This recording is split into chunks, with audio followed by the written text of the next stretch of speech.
because studying in Italy, it all depends on you. You can study longer than the period that is stipulated for you to study. For a 3 year course, you might study it for 4 years, for 5 years.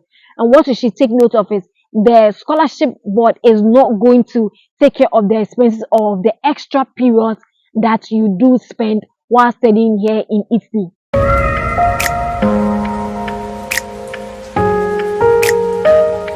Hi guys, welcome to my channel. So if you are new here, hi, hello, welcome to my channel. My name is Anne, and on here I do create content around living and studying in Italy, and I'm also a faith-based content creator. So if this looks to be content you're interested in, do consider subscribing to this channel, and thank you for doing that. Okay, so today we're going to talk about some of the things you need to know about studying with scholarship in Italy. Okay, one of the best opportunities you're ever going to get is to study in Italy with a regional scholarship. Okay, but then there are some realities, or there are some things that comes with studying with scholarship in Italy that are not really spoken of, and students kind of like do not know about it. So I decided to kind of like make this short video to tell you guys about it. So the first thing you should know is regional scholarships cannot be used as proof of funds for visa. This is something that I feel like a lot of people need to know, because so many people question me about that. You cannot use it for visa. And the next thing I want to talk about is in instances where you kind of like want to combine studying and so that of a job. With this instance, you also have to ensure that you're well grounded, and then you kind of like you're well grounded in the course before you start to look for a job, so that you will be able to make the needed credits and still continually work. Then the other thing that I want to talk about has to do with the documents that you present for the scholarship, the income document, the family composition, and all of that. There have been situations where students actually did present false documents, and I'm telling you, it did not end well for them. One thing you should know is, like, when you do present the documents to this, or you do present the documents to any of the scholarship board in Italy, they do run background check. They take it back to the foreign ministries in the various home countries to run background check on this document. And unfortunately, some of these documents do come out as fake, and it has gotten a lot of students in trouble. So I'm going to tell you what trouble that can get you into.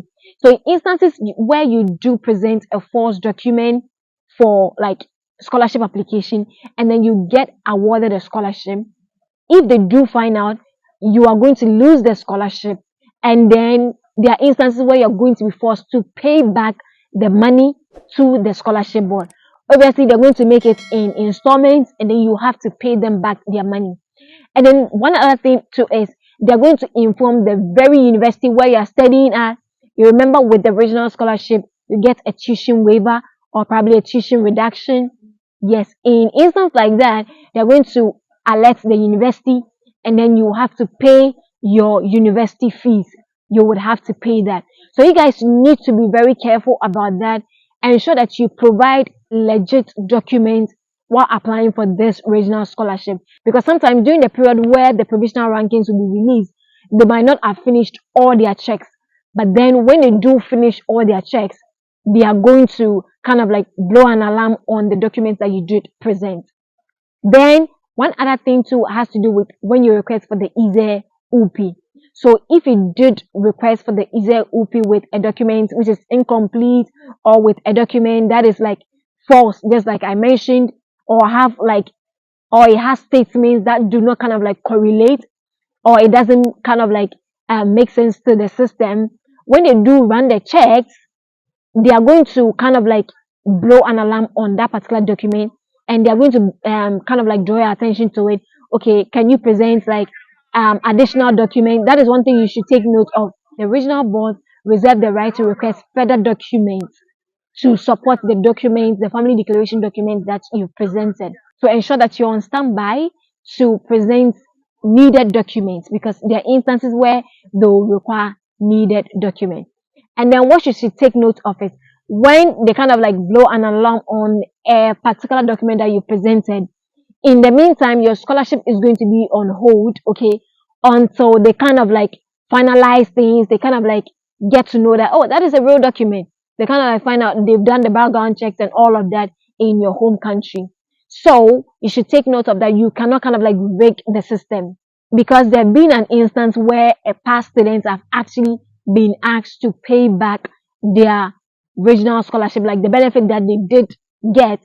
One other thing I also want to talk about is that there are instances where you chose a particular course, you just got the opportunity and you ran to Italy, and then you were not sure about it, okay. But then after a while, you realize that that is not the course for you, and then you want to kind of like probably stop the university altogether or transfer to a different university. So one thing you should know is you cannot just stop the university like that, okay. If you do that, you are going to have to refund back the scholarship money to them, because this scholarship is right to education. So if they are supporting you to get education, you cannot just wake up one day and be like, I do not want to study again. Okay. And in instances where you want to transfer to a different university, please take note. Like, this is very important. Follow the necessary procedures to transfer from one university to another. So in instances where you are in Bologna, and then probably you are enjoying the scholarship of that, or you are enjoying the regional scholarship of Ergo, but then you want to transfer to the Lazio region, which is like under Lazio Disco. In this instance, you have to ensure that you communicate with Sapienza University. Probably you want to go to Sapienza. You communicate with them and find out if they will take you, if they will allow you to transfer there. After you are done and you are sure that they will allow you to transfer there, then you start the process, okay? So it's going to be between the two universities. When you transfer from Ergo scholarship, or when you transfer from the Emilia Romagna region, which is where the Ergo regional scholarship is, and transfer to the Lazio region, which is Sapienza University, there's one thing that you need to take note of. For you to be able to enjoy the regional scholarship, for you to even be able to apply for the regional scholarship in the Lazio region, the first thing is you should have been able to make the needed credits in Emilia Romagna, in like Bologna, the university where you were at, and that credit is what is going to qualify you to enjoy the Lazio Disco scholarship. So I'm going to explain. With when you do get this regional scholarship, like your matriculation number, they calculate like if it is 3 years and you're coming to for bachelor's, it's 3 years. At the end of the 3 years, that is it. They are not going to provide funds for more than 3 years. So in instances where you kind of like choose a course and then you happen to, because studying in Italy, it all depends on you. You can study longer than the period that is stipulated for you to study. For a 3 year course, you might study it for 4 years, for 5 years.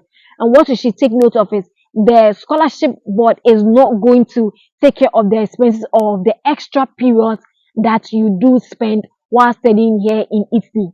So that is what you should take note of. So if you do transfer from Bologna, which is under Ergo, to that of Sapienza, which is under Lazio Disco, like automatically when you go there, you're going to be considered as what? A second year student because of your matriculation number. It doesn't matter where you move to in Italy. So when you move there, you should be able to have the needed credit to be able to apply for Lazio Disco scholarship. But then in instances where you did not make the needed credits in probably with Ergo, so you lost your scholarship there. When you go to the Lazio region, you will not be able to apply for Lazio Disco scholarship. Why? Because you do not have the necessary credits to be able to apply as a second year student. Because there you can no longer apply as a first year student. You've already enjoyed that benefit with Ergo in the Emilia Romagna region. In this instance, you will have to take care of all your expenses, your fees and everything in any university you are going to in the Lazio region. I hope you guys did understand this, because this is very, very important. There are students who didn't know this. They came in, they realized that the course they studied were not the best, and they wanted to transfer to a different university with a course that they really wanted. But then at the end of the day, they didn't know this information. And in instances where you do not know this information, you would kind of like lose the scholarship that you were enjoying in the region you were at. And then you might have to pay all your expenses by yourself. So you can check this video out where Tess actually did share a experience of losing like a regional scholarship in a university where she was studying at, after deciding to transfer from that region to that of the market region. The next thing you should also know of is that of the residences provided by the regional bodies.